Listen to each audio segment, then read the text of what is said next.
de mayor fidelidad al Señor. Si yo hiciera una pregunta en esta hora sobre oír o escuchar, ¿cuál es la diferencia entre oír y escuchar? ¿Cómo diferenciamos esos términos? Oír o escuchar. Hermana Adriana, ¿cuál es la diferencia entre oír y escuchar? ¿Es lo mismo? ¿Cómo es entonces una frase? Hermana Amelia.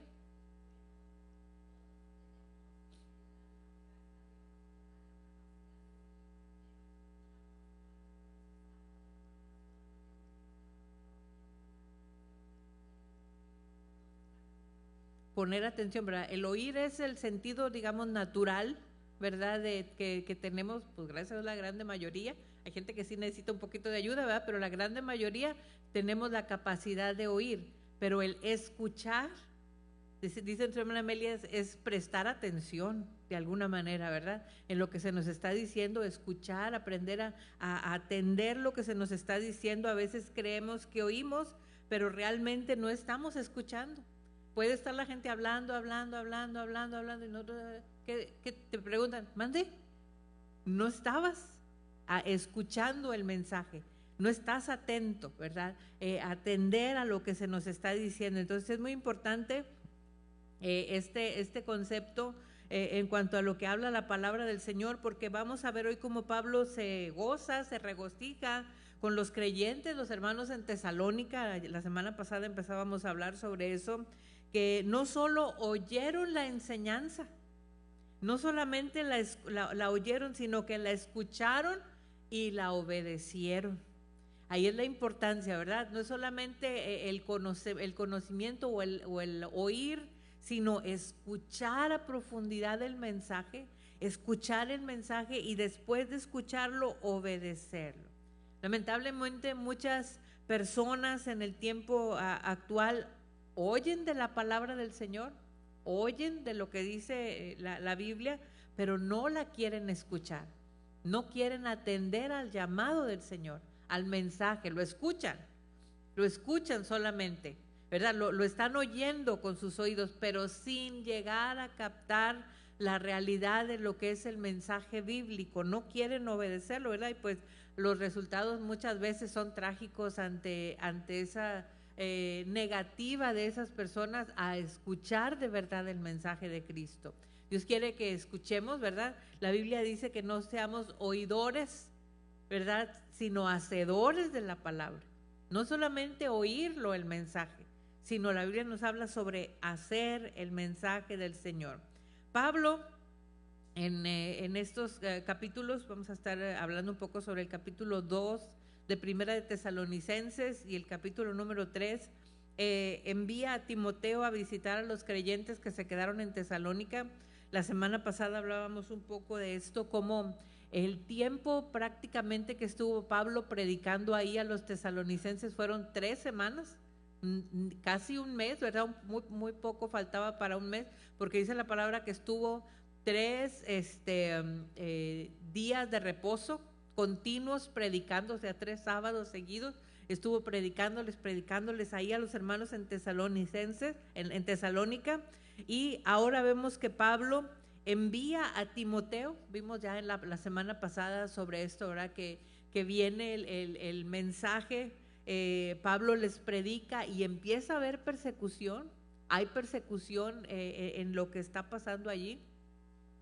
Y dice la palabra del Señor que él pues se va de esa ciudad, llega a Berea y después se va a Atenas y él sigue su viaje misionero, ¿verdad? Decíamos que era el segundo viaje misionero de Pablo, en el que está compartiendo. Y allá donde Pablo está en Atenas, allá es donde empieza a pensar mucho en los hermanos. ¿Cómo estarán? ¿Cómo estarán los hermanos allá? Y él empieza a preocuparse y envía a Timoteo, que era uno de sus misioneros que andaban con él, y los invita, lo manda, ¿verdad?, a visitar a los hermanos ahí en Tesalónica, y regresa con buenas noticias, dice la palabra del Señor, con buen informe. Y los temas que aborda Pablo en estas cartas de Tesalonicenses pues están relacionados con puntos específicos de informes que trae Pablo que trae Timoteo a Pablo. Entonces, las circunstancias de lógica, ¿verdad?, que está refiriéndole Timoteo a Pablo son las respuestas que Pablo le da, y es un poco lo que vamos a estar hablando sobre cuál era la condición de la iglesia allá en Tesalónica. Y yo creo que podemos aprender mucho de esto porque aborda cada situación. Cuando nosotros leemos un pasaje de la palabra del Señor, cuando entramos a cartas específicas como estas, ¿verdad? Eran cartas que tenían un remitente. Cuando usted enviaba una carta antes, ¿verdad? Tienen ahí un remitente hacia quién iban dirigidas, ¿verdad? Hacia quién van. Estas cartas se llaman así tesalonicenses porque iban dirigidas a los hermanos en Tesalónica. Entonces tenemos que entender, ¿verdad?, que comprender cuál era la audiencia original a la que iba dirigida esta carta. Esta carta iba dirigida a los hermanos que estaban en Tesalónica. Vimos la situación en la que estaban los hermanos en Tesalonicenses, que era persecución. A partir de que ellos aceptan a Cristo, esas 3 semanas que les predica Pablo, empieza la persecución muy fuerte para ellos, y a esa audiencia es a la que Pablo les envía esta carta. Entonces tenemos que nosotros primero conocer el destinatario original, a quién iba a dirigir esta carta y cómo les afectaría el mensaje, ¿verdad? Entonces, cuando yo entiendo eso, entonces ya entiendo yo qué es lo que puedo aplicar a mi vida, ¿verdad? Tiene un remitente esta carta. Son cartas, las cartas de Pablo a Timoteo, las cartas a Tito, la carta a Filemón, la carta de Tesalonicenses, a los Corintios. Son cartas que tenían un destinatario, a alguien iban dirigidas, ¿verdad? Entonces, en este caso estamos estudiando a los tesalonicenses. Vamos a la palabra del Señor, Primera de Tesalonicenses, capítulo 3.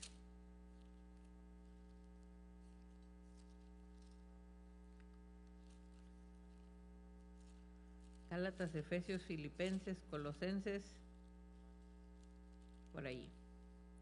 Primera de Tesalonicenses, capítulo número 2, el versículo número 13. Ahí es donde vamos a iniciar nuestro estudio en esta mañana.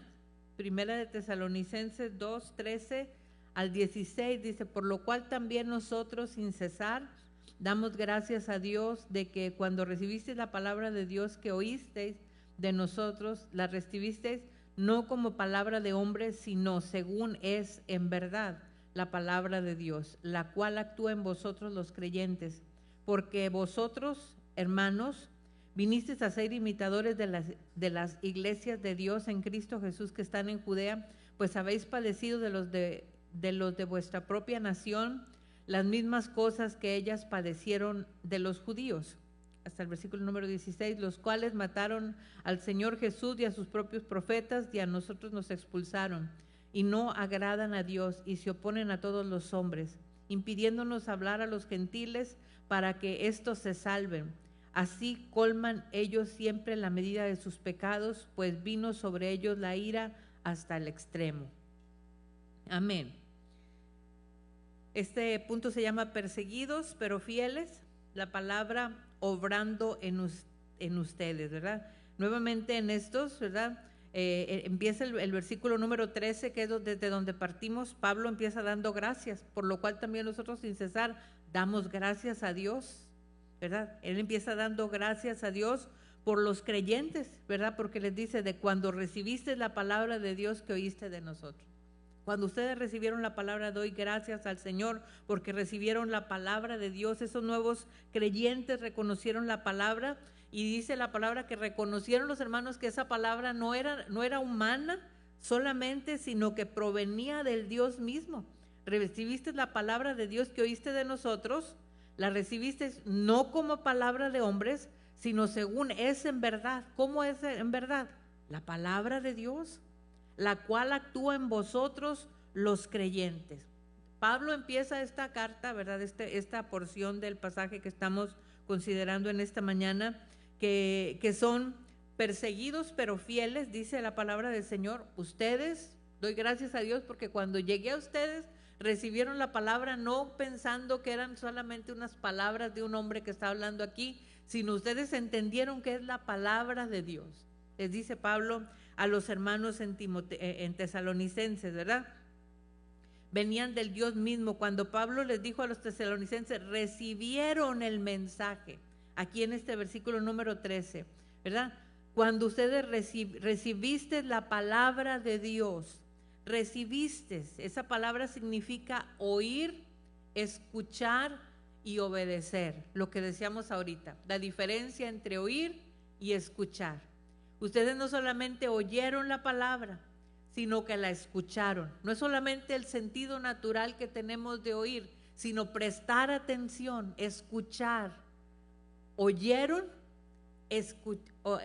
con su oído, sentido natural, ¿verdad? Del oído, escucharon el mensaje y no se quedaron ahí, sino que dice la palabra, obedecieron el mensaje. Estos nuevos creyentes no solo oyeron el mensaje que Pablo les estaba predicando, sino que lo escucharon y dieron un paso más, que fue obedecer lo que escucharon, ¿verdad? Qué hermoso es poder entender el mensaje del Señor y no solamente escucharlo, sino hacerlo.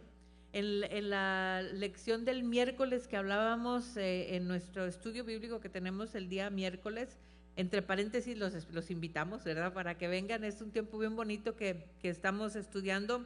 Ahorita entramos ya al segundo material, el segundo libro que hablamos sobre la madurez, vivamos la madurez espiritual. Y es algo bien, bien hermoso porque decíamos esto, ¿verdad? Esto es madurez, ¿verdad? No solamente conocerlo, sino hacerlo, ¿verdad? No es conocer la Biblia, sino hacerla. La Biblia dice que el pecado es saber hacer lo bueno y no hacerlo. Puedo conocer la palabra del Señor, pero ¿la estoy viviendo? ¿Estoy viviendo en el mensaje del Señor lo que la palabra del Señor me está diciendo? Entonces, no es solamente un conocimiento ni oír el mensaje, sino llegar a escucharlo en nuestro corazón, con nuestros oídos espirituales, y no solo oírlo y escucharlo y entenderlo, sino obedecerlo, obedecer lo que se me está diciendo. ¿Cuánta gente hay que sabe mucho de las cosas de Dios, pero no vive lo que dice la palabra? Lo sabe. El otro día yo hablaba con una persona que es hijo de un pastor, y pues imagínese, hijo de un pastor, toda la vida en la iglesia escuchando mensajes y mensajes, ¿verdad? Y yo le hablaba, ¿verdad? Porque tristemente no es salvo, ¿verdad? No es salvo, conoce de Dios, otra vez, conoce de Dios, pero no vive lo que ha escuchado. Entonces yo le hablaba y le decía, citaba algunos pasajes bíblicos y él los terminaba. Él terminaba, o sea, conoce la palabra del Señor. Cualquier personaje bíblico que yo mencionaba me decía de qué se trataba. Pero ¿cuánta gente hay así a nuestro alrededor? Que conoce de Dios, pero no vive lo que la palabra del Señor nos dice. Entonces, el pecado, dice la palabra, está en saber hacer lo bueno y no hacerlo. Conocer la palabra del Señor nos implica acción. Si yo conozco la palabra del Señor, yo tengo que vivir una vida consecuente a lo que la palabra del Señor me habla. Por eso estos hermanos en Tesalónica, dice la palabra, que Pablo se gozaba con ellos, porque decía, no solamente oyeron y creyeron que esta palabra que yo les estoy hablando no es solamente humana, sino es una palabra de Dios, y la recibieron ustedes. ¿Qué es esto? No solamente la oyeron, sino la escucharon. El sentido natural es el oído, oímos, pero a veces entra por aquí y sale por acá. Sino escuchar el mensaje de Cristo en nuestro corazón, entender lo que la palabra del Señor está diciendo, y no solamente que quede en un conocimiento teórico, sino vivirlo, obedecer lo que la palabra del Señor dice. Entonces, estos hermanos ahí en Tesalónica, dice la palabra que oyeron, escucharon y obedecieron el mensaje del Señor. Entonces es algo bien hermoso. Es vital que los tesalonicenses se dieran cuenta que la palabra de Pablo provenía de Dios, ¿verdad? Como para nosotros también. De lo contrario, ¿cómo se hubieran podido mantener fieles en una persecución si no creyeron que la palabra del Señor, que lo que Pablo les estaba predicando era palabra de Dios? Entiendan, 3 semanas se les predicó de Cristo y empieza la persecución contra ellos. Era algo bien fuerte. Ellos tenían que amarrarse de la palabra del Señor y abrazarse, porque fue no un tiempo de discipulado, vamos a hacer Hechos 1, Hechos 2, vamos a darles 3 años de instituto bíblico, no, 3 semanas. Pablo les predicó, inmediatamente llega la persecución. Dijimos que tan fuerte fue la persecución, lo hablábamos la semana pasada, ¿verdad? De los hermanos, de la gente que no creyente ahí en Tesalónica. Los que no creyeron los persiguieron a Pablo, que lo echaron fuera, ¿verdad? Lo escondieron y se lo llevaron, se fue a Berea y les predicó, llegó hasta Atenas y allá siguió predicando, pero él seguía diciendo: los hermanos en Tesalónica los dejé bien bebitos, estaban apenas naciendo, 3 semanas de nacido, y ya, ¿cuánto tiempo tiene el bebé? 2 meses, fíjese. Como si tienes un bebé recién nacido, necesita toda la atención. Toda la atención necesita un bebé recién nacido. Y es lo que Pablo decía: ¿cómo los dejé? ¿Cómo los dejé? Y los hermanos, porque esa gente de Tesalónica, ¿se acuerdan que les dije que llegaron a Berea? Y allá llegaron también a hacerle problemas hasta que lo echaron fuera de ahí. Se tuvo que ir Pablo. Lo hablamos la semana pasada, esa lección. Esa gente que estaba comprometida a pelear contra el evangelio, entonces se queda un grupo de creyentes acá en casa de ellos, pues la persecución estaba muy fuerte contra los hermanos ahí en Tesalónica, y por eso era vital para estos hermanos que ellos entendieran cómo se iban a mantener fieles durante la persecución si no creyeran que esta palabra fue real, ¿verdad?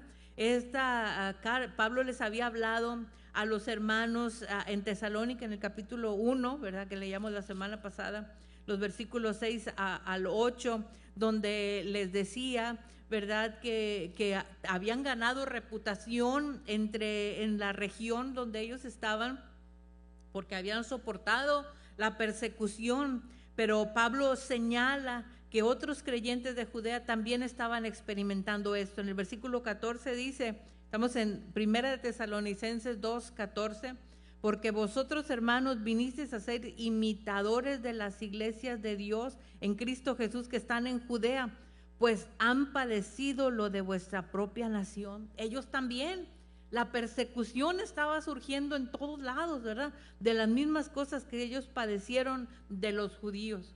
Estaba habiendo una persecución grande, fuerte, contra la iglesia perseguida, se le llama esa iglesia del primer siglo, ¿verdad? Como era una iglesia que estaba siendo atacada, y dice la palabra: otra gente como ustedes están siendo también perseguidos, ¿verdad? Los judíos se oponían, aquellos que se oponían a Pablo, en todos los lugares donde estaba proclamando Pablo el mensaje, ahí llegaban a perseguirlo, a querer matarlo, ¿verdad? Callarlo, lo que él estaba predicando, tratando de impedir que se le predicara a los gentiles. Dice el versículo 15 y 16, los cuales mataron al Señor Jesús, a sus propios profetas, y a nosotros nos expulsan, y no agradan a Dios, y se oponen a todos los hombres, ¿verdad? Y dice la palabra, impidiéndonos hablar a los gentiles para que estos se salven. Así colman ellos siempre la medida de sus pecados, pues vino sobre ellos la ira hasta el extremo. Pablo les estaba predicando, pero a donde llegaban, oposición, y verdad, y siempre estaba esa situación. Y Pablo dijo que las acciones que ellos estaban haciendo, estos judíos que estaban contra la predicación de la palabra del Señor, provocarían la ira de Dios sobre ellos, ¿verdad? Y dice, pues vino sobre ellos la ira hasta el extremo. Esto es algo muy, muy tremendo, porque puede leerse como una declaración de la historia y una expectativa futura, lo que venía hacia ellos, esa persecución y esa ira de Dios hasta el extremo para con ellos por esa oposición. Es algo muy tremendo. Fíjese algo bien tremendo que dice aquí el expositor: así como Dios había castigado a sus ancestros infieles, así traería juicio sobre ellos que continuaran en esos caminos.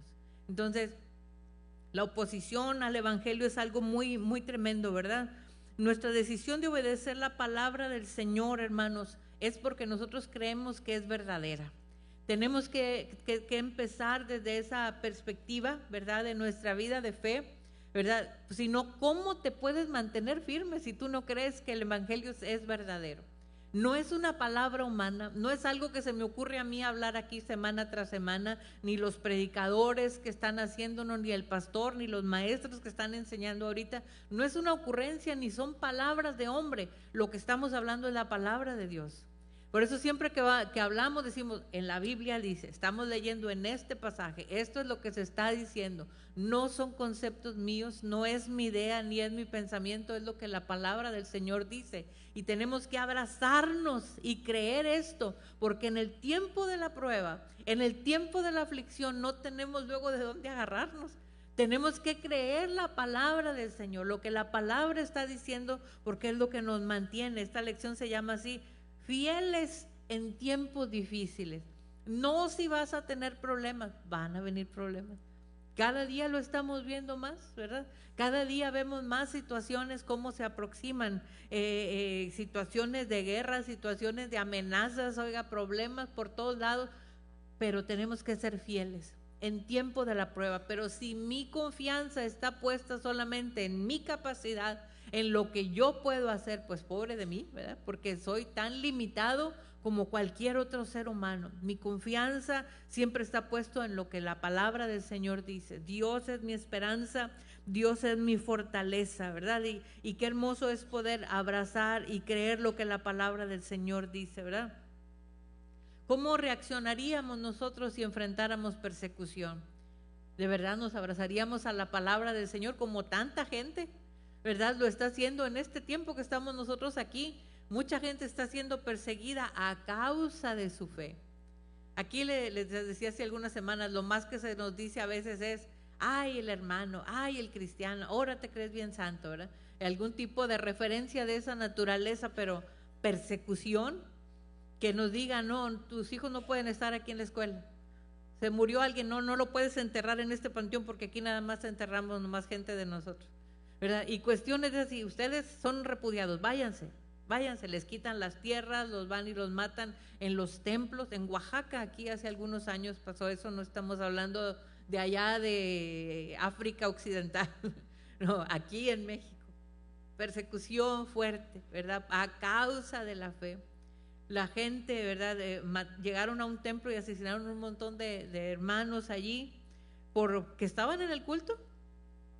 Porque estaban en el culto nada más, no estaban ofendiendo a nadie, no estaban haciendo nada, sino por causa de su fe. ¿Cómo reaccionaríamos nosotros ante una situación como esa? Fieles, dice la palabra, en medio de la persecución. Fieles, es lo que la palabra del Señor habla, ¿verdad? Y Dios nos ayude, ¿verdad? A tomar la palabra del Señor siempre así. Avanzamos un poco más. 1 Tesalonicenses 2, 17 al 20 dice, pero nosotros, hermanos, separados de vosotros por un poco de tiempo, de vista, pero no de corazón, tanto más procuramos con mucho deseo ver vuestro rostro, por lo cual quisimos ir a vosotros, yo Pablo ciertamente una y otra vez, pero Satanás nos estorbó, porque ¿cuál es nuestra esperanza o gozo o corona de que me gloríe? ¿No lo sois vosotros delante de nuestro Señor Jesucristo en su venida? Vosotros sois nuestra gloria y gozo. Aleluya, ¿verdad? Pablo tenía, les digo, el deseo de regresar. Él estaba en ese deseo en su corazón de regresar allá con los hermanos en Tesalónica, pero la persecución que había pues le hacía imposible hacerlo. Su presencia, ir Pablo allá a Tesalónica les ocasionaba peligro no solo a él, sino a los demás hermanos que estaban ahí también. Entonces él estaba guardando el tiempo, pero estaba desesperado, ¿verdad? Él no quería, no tenía motivaciones egoístas, solamente quería ir, seguir en esa encomienda que él tenía de seguir equipándolos, cuidándolos, animándolos y decir, como a un bebé, avancen. ¿Verdad? Cuando una persona recién acepta a Cristo en el corazón y decimos, ¿quiere aceptar a Cristo en su corazón? Sí, amén. no lo sueltas y lo dejas así. Tenemos que, hey, hermano, aquí está, vente, vente, vente, vente. No te alejes, qué bueno que viniste, hermano, qué bueno que estás aquí, tienes Biblia, déjame ayudarte, ¿cómo te ayudo? Están naciendo, hermanos, son bebés espirituales. No podemos soltarlos así, no, pues ya no vino. No, ¿por qué no has venido, hermano? Hermano, ¿dónde estás? Aquí estamos. Es muy importante tener ese seguimiento con las personas que recién aceptan a Cristo, porque es algo muy importante. Tenemos que seguir preocupados por esas personas, ¿verdad? Porque están apenas en ese renacer, y es lo que Pablo decía con estos hermanos. Tienen 3 semanas de convertidos y ya están enfrentando persecución. Están en una situación bien fuerte. Yo me acuerdo que cuando tengo la referencia más fresca que tengo siempre en mi mente cuando hablo algo sobre este tema, cuando el hermano Ramiro de recién se convirtió, que venía de una vida, Padre Santo, ¿verdad? Hermanos, conocen su testimonio, ¿verdad? Los hermanos, de mucho pecado, de accesos, de alcohol, de cuánta cosa, ¿verdad? Muy alejado de las cosas de Dios. Y cuando de recién se convierte,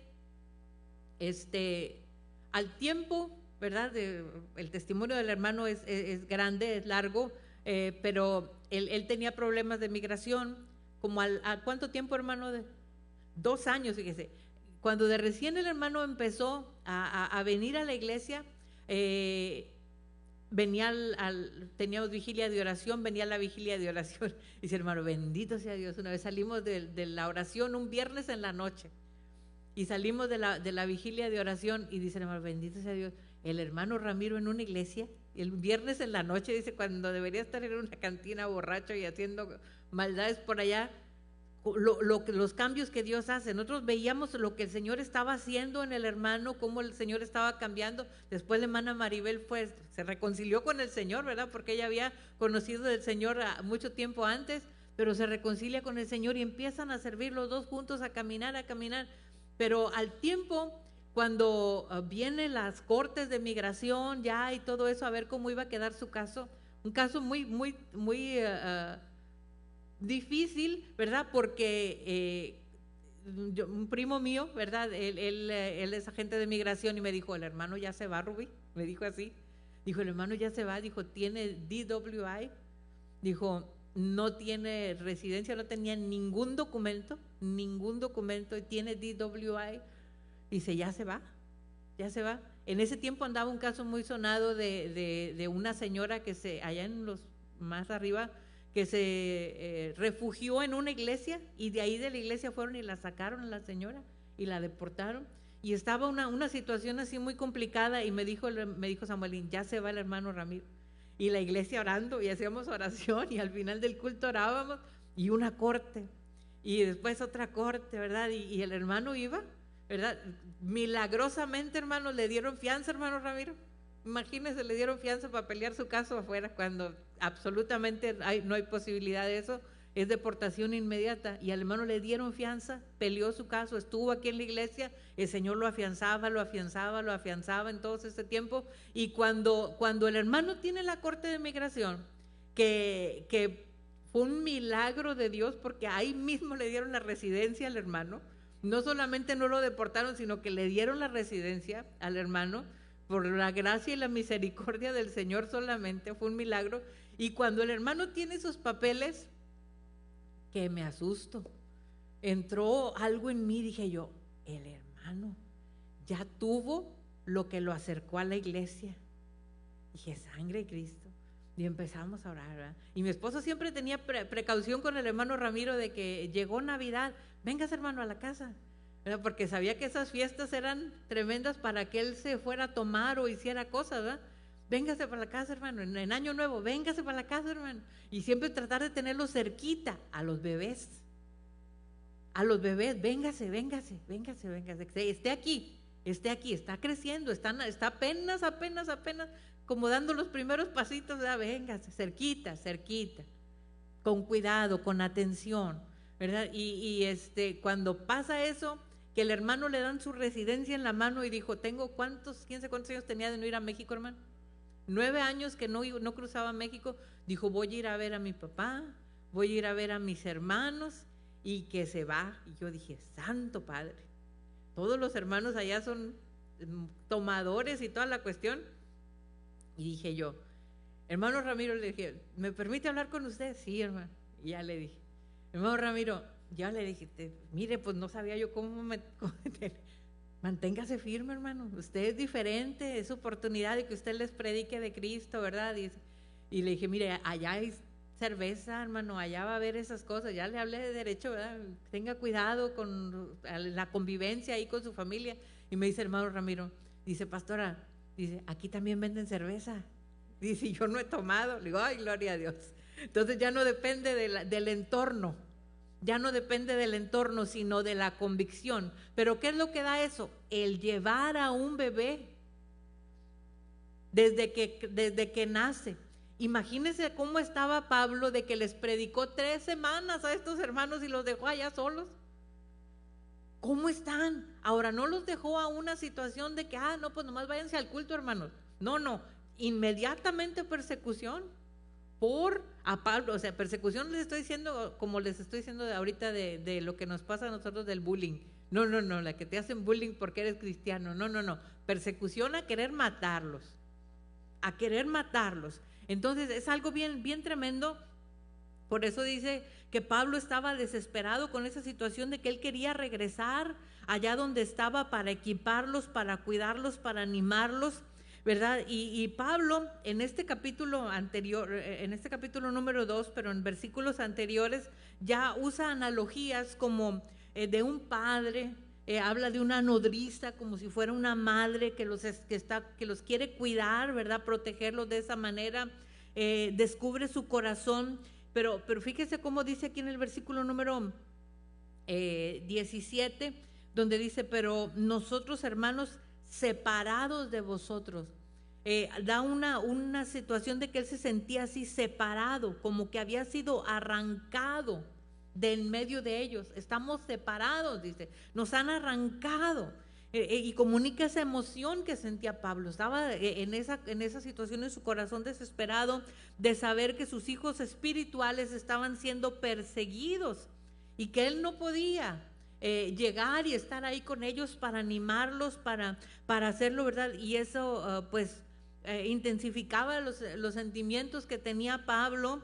Y dice el versículo número 18, pues culpa a Satanás, ¿verdad? Por lo cual dice, quisimos ir a vosotros, yo, Pablo, ciertamente una y otra vez, pero Satanás nos estorbó. ¿Verdad? Yo quiero ir, pero estamos en esa lucha tremenda.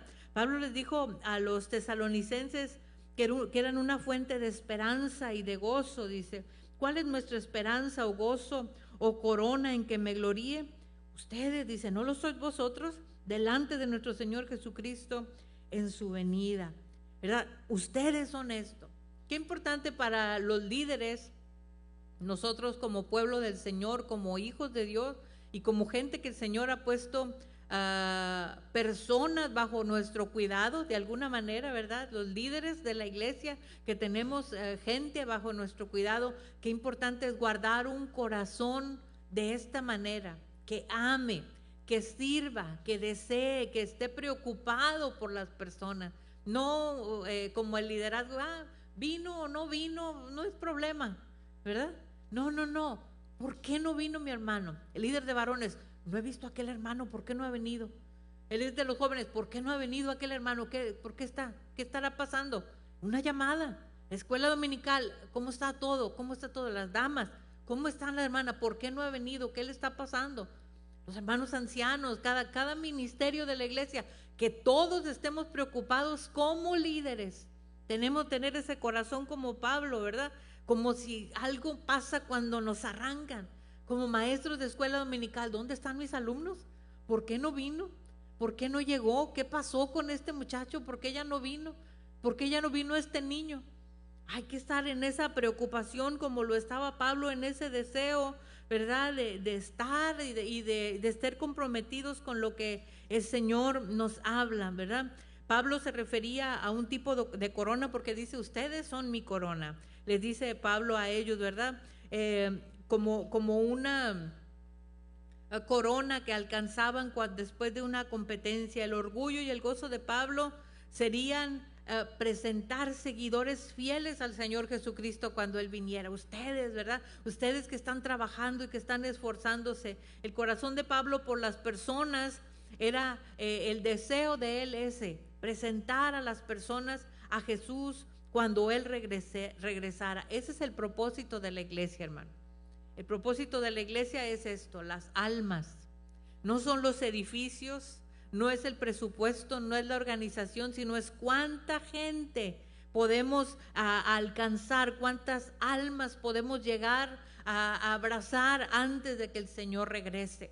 Tenemos que preocuparnos, ¿verdad?, por sembrar el mensaje del Señor. Ese es el énfasis que tenemos que tener como líderes cristianos, cada uno de nosotros. Aleluya. Y pues alentarnos en medio de la preocupación, en medio de la persecución, era algo que el Señor quería que hiciéramos.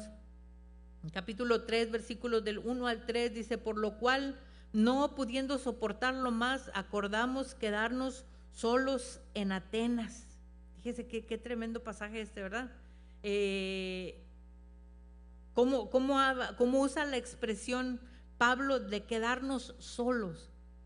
Él sabía que enviar a Timoteo para allá con ellos iba a ser algo muy difícil para él, quedarse solo en Atenas, en esa sensación de abandono que él sentía, ¿verdad? Pero él decía: yo quiero saber cómo están los hermanos. Por eso es que los envía, para que vayan para allá, ¿verdad? Y hablen del mensaje del Señor. Entonces, Pablo probablemente anticipó que sabía que iba a estar en peligro Timoteo, ¿verdad? Dice el versículo 2: y enviamos a Timoteo, nuestro hermano, servidor de Dios y colaborador nuestro en el Evangelio de Cristo, para confirmarnos y exhortarnos respecto a vuestra fe, a fin de que nadie se inquiete por estas tribulaciones, porque vosotros mismos sabéis que para esto estamos puestos. Qué tremendos pasajes, ¿verdad? De la palabra del Señor. Obviamente, mandar a Timoteo a Tesalónica iba a implicar un riesgo para este joven misionero. Regresar a donde estaba el problema, regresar ahí, le iba a implicar un riesgo. Nosotros en las asambleas de Dios hay misioneros en prácticamente todo el país, todo el mundo, pero hay misioneros que aún a la fecha están siendo llamados, por ejemplo, a Afganistán. Hay unos jóvenes que conocemos, son de aquí de Texas, no digo su nombre porque ellos simplemente no dicen sus nombres por cuidarse ellos mismos, ¿verdad? Cuando regresan a sus campos de trabajo, por lo mismo llegan a Jordania y de ahí avanzan hacia Afganistán. Y decir simplemente van a ir a Afganistán a predicar ya es un riesgo grande. Y decir van a entrar y van a predicar de Cristo a ese lugar en donde sabemos que hay oposición de los musulmanes, ¿verdad? Que hay una persecución contra la iglesia. En los emails que tú envías ni siquiera puedes mencionar la palabra Dios, porque ellos revisan absolutamente todos los emails de todas las personas, y más si saben que son extranjeros, ¿verdad? Se revisa todo, cuál es su función al estar aquí. Hay peligro. Y Pablo sabía, de allá me sacaron en corrida porque querían matarme. Enviarles yo a Timoteo, a mi colaborador, va literalmente a la boca del lobo, ¿verdad? Y Pablo lo sabía y tenía eso en su corazón. Le dice: y enviamos a Timoteo, nuestro hermano, servidor de Dios, colaborador nuestro en el Evangelio, para confirmarnos y para exhortarnos respecto a vuestra fe, ¿verdad? Para que los confirme, para que los exhorte en la fe que ustedes tienen. Y ese versículo, les digo, donde él dice que se iba a sentir solo, transmite esa idea de abandono, ¿verdad? A medida que avanzaba la preocupación de Pablo por los tesalonicenses, decidió que fueran a predicar, aún en riesgo de la propia vida de Timoteo. Y esto es algo muy, muy tremendo, porque Pablo, les digo, a mucha gente en la Biblia, en las cartas que Pablo enviaba, en Romanos menciona a Febe como hermana, como hermano, les menciona de esa manera, ¿verdad? A Apolos, a Epafrodito, a Tíquico, a cada uno de esos pasajes, pero por Timoteo era importante para él, era muy importante este joven, ¿verdad? Para la vida de Pablo. En primera de Timoteo, en Filipenses 2:22, les dice, fíjese, ya conocéis los méritos de él, que como hijo a padre ha servido conmigo en el evangelio. Era más que un hermano, dice, como un hijo. Ha servido así de un hijo a un padre, dice la palabra del Señor. Entonces, en primera de Timoteo 1:2, Pablo menciona a Timoteo como un verdadero hijo en la fe. La cercanía que Pablo tenía con Timoteo era grande, era como de un hijo a un padre. Y Pablo sabía que los tesalonicenses estaban en una batalla espiritual, y por eso comisiona a Timoteo no solo a recabar información, sino a que fuera a fortalecerlos, a que fuera a animar a los creyentes, ¿verdad? Mientras estaban soportando esa persecución.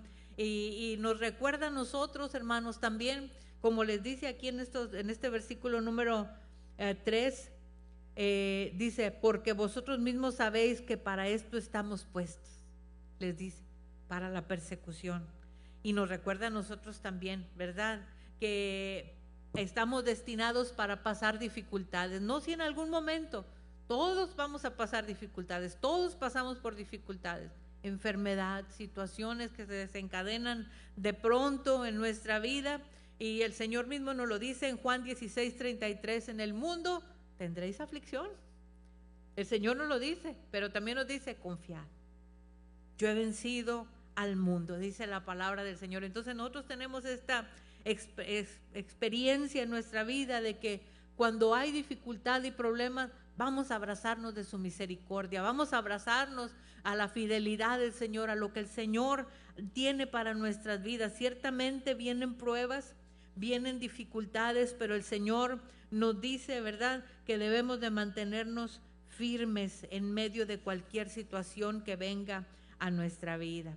Pues Dios nos ayude, hermanos, a guardar nuestra vida, nuestro corazón, ¿verdad?, en las cosas del Señor, y en medio de cualquier cosa que pase, vamos a mantenernos firmes, ¿verdad?, en el nombre de Cristo. Le invito a que nos pongamos de pie en esta hora. Aleluya. Gracias, Cristo. Mi Señor, yo te alabo, te doy gracias por tu presencia, por tu fidelidad a mi vida. Señor, gracias porque has sido bueno en medio de dificultades, en medio de situaciones que surgen, Señor, cada día. Señor, sabemos que tú estás con nosotros. Bendícenos, bendice la iglesia, bendice tu pueblo. Ayúdanos, Espíritu Santo, danos de tu gracia, de tu unción, de tu presencia. Tu Espíritu Santo, Señor, venga y renueve nuestras vidas, nuestras fuerzas. Glorifícate, Señor, en cada uno de nosotros. Permite, Señor, que como hijos, como amados tuyos, Señor, podamos servirte con fidelidad. Y también, Señor, desde el lado del liderazgo, permítenos amar como tú amas, preocuparnos y sentir como tú sientes, Señor, por aquellas personas que están pasando necesidad. Quizás alguien nos consoló a nosotros cuando pasamos tiempo de crisis. Nosotros nos toca ahora consolar cuando están pasando un hermano nuestro en tiempo de dificultad. Tú conoces cada vida, tú conoces cada necesidad en esta hora. Ven y satisface cada corazón. En el nombre de Cristo nos encomendamos en tus manos. Te damos muchas gracias, Cristo Jesús. Amén. Aleluya. El grupo de alabanza para continuar en esta hora.